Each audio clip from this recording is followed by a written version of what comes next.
Does that sound familiar? It should. It's from the Little Mermaid part of your world. But how does your Little Mermaid part of the world tie into today's theme of objects symbolize creating books and characters' lives? Well, take for example the two novels of The Known World by Edward P. Jones and Winter in the Blood by James Welch.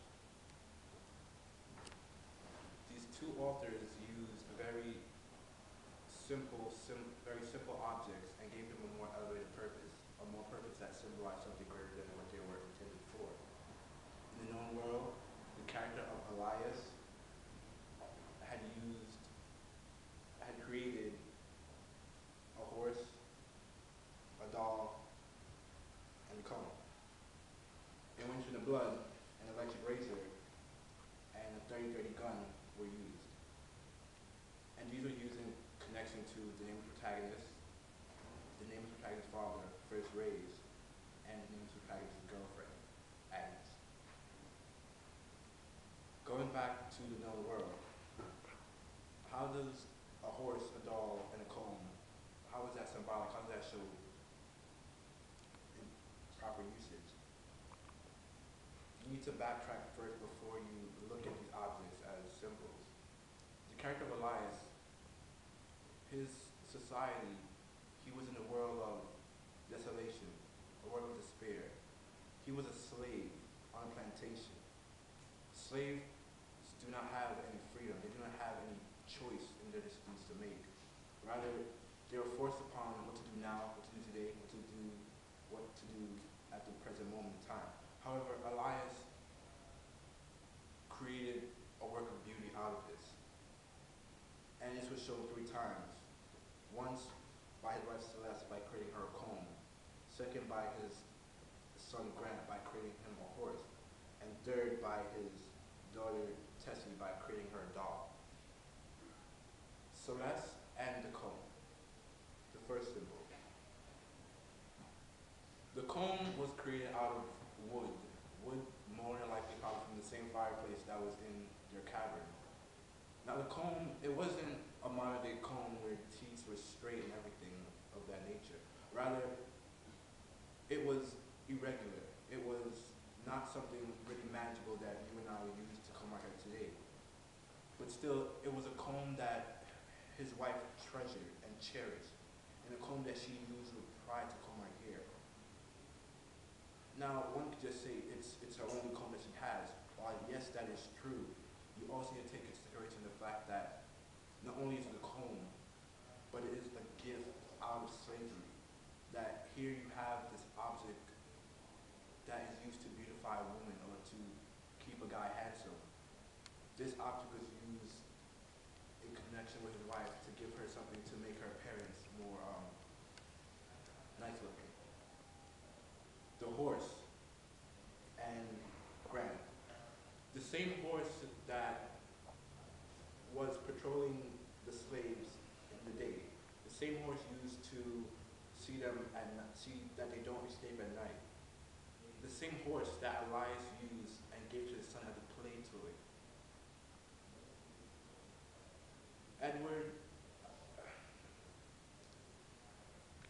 Jones had also made mention that this horse wasn't a straight-legged horse. It wasn't a horse of all fours. Rather, it was a horse that was bent. Its knees were bent to give it the motion of moving. Now, one would say, well, it's just something he did to make it more appealing to his son. While yes, that also is true, you also need to take into consideration the fact that when a horse moves, it moves with such speed, such ferocity, such energy that it gives it life. And to carve a horse that has the motion of moving, and the same horse, remember, the same horse that was used as policemen for the slaves was the same horse Elias gave to his son as a play toy, the same horse that he used with the motion of moving. The doll and Tessie. There were 3 parts in the novel that made mention of this doll. Once was in the beginning of the novel where the creation process began. Elias made mention that he wanted to give something to his daughter, and that was the gift of a doll.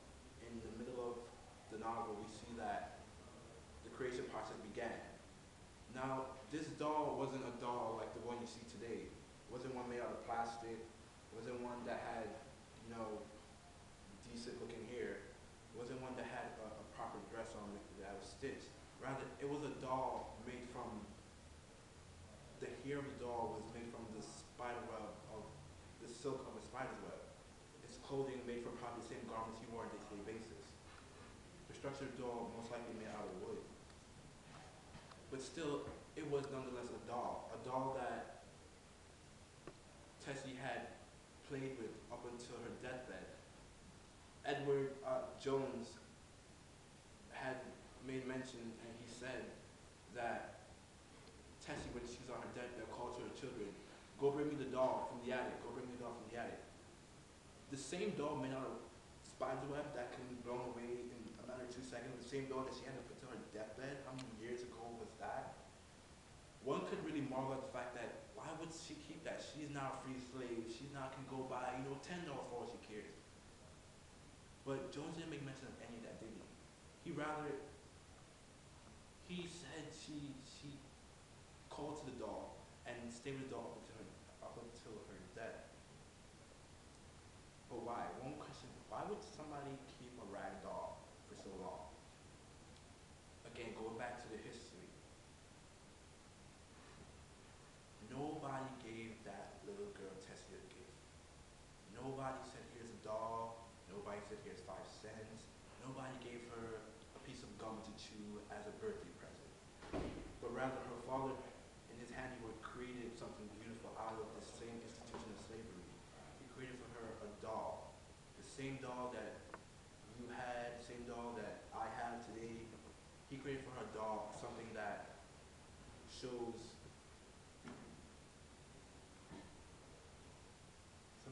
laughter, something that shows childhood, something that shows memory. In like manner, Winter in the Blood by James Welch. An electric razor, a gun. Two very different objects. Now, there were 3 characters that were influenced by this. One was the name of the protagonist himself, First Rays, and Agnes. On the onset of the novel, we see that these 2 items were taken away from the name of the protagonist. Now, you guys readers in the beginning of the novel, you say, okay, they're just taken away from him. Okay, but as you develop more into the reading, you see that these weren't just something that was taken away just for the hell of it. Rather, it was it being the razor, it was a linkage between the First Grade and the name of the protagonist. And this linkage showed from generation to generation that it was a father passed on to a son thing. The same electric razor that you or I, or the name of the protagonist could have gone and buy, was the same razor that he kept, the same razor that got stolen by his girlfriend Agnes. Agnes also took along with her,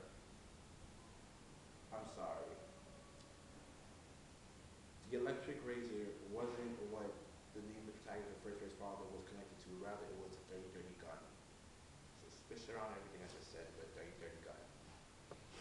But Agnes, she took this 30-30 gun along with the electric razor. One would say, well, she took it, big deal, go buy another one. They have a bunch more in the world. Guns are in demand, and electric razors, guys like to get the haircuts, like to shave, whatever the case may be. But no, did Welch stop right there? No, he did not. It was only in the beginning of the novel we see that these items were taken away from him.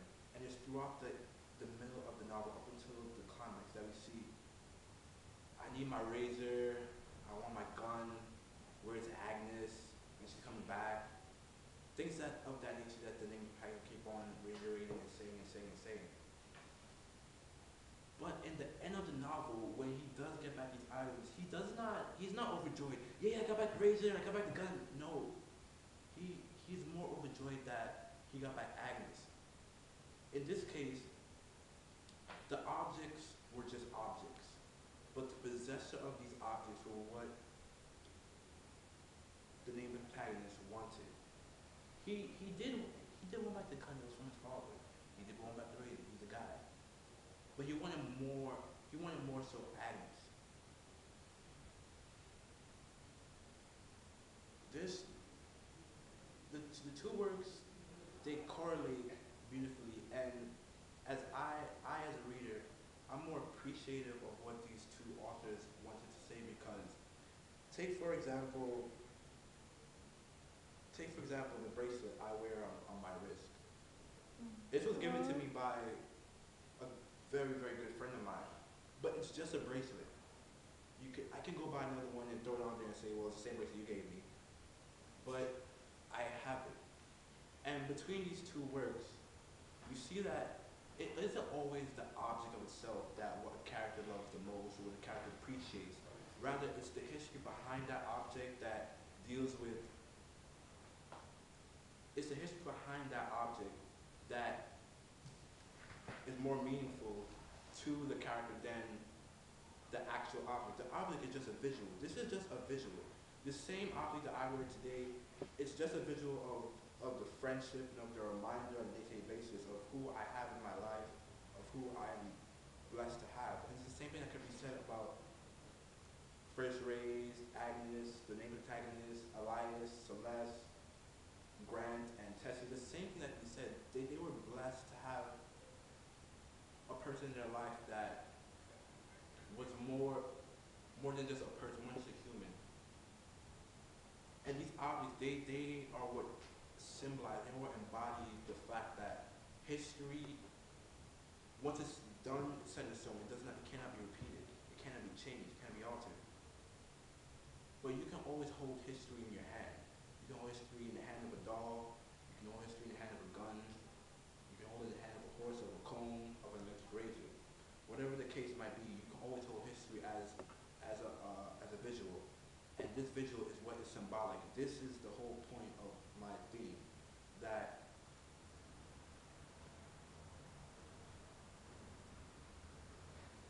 this is the whole point of my theme, that an object, no matter how immaculate it might be, no matter how roughed up it may come out to look, no matter if it's created, no matter if it's brought, no matter if it's handed down, no matter where it, no matter if it's a who's it or what's it, a thing about, no matter who cares what it is, it's where it comes from. That's the whole purpose, and that's what